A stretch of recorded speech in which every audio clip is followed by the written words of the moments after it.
بسم الله الرحمن الرحيم. أرأيت الذي يكذب بالدين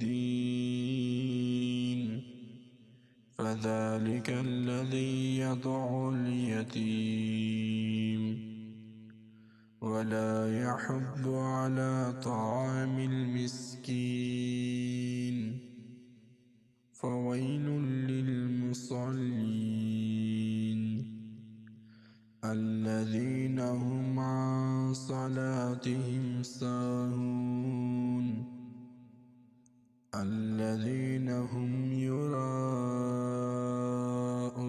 ويمنعون الماعون.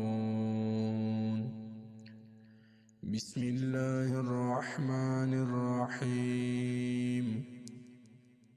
إنا أعطيناك الكوثر فصل لربك وانحر إن شانئك هو الأبتر.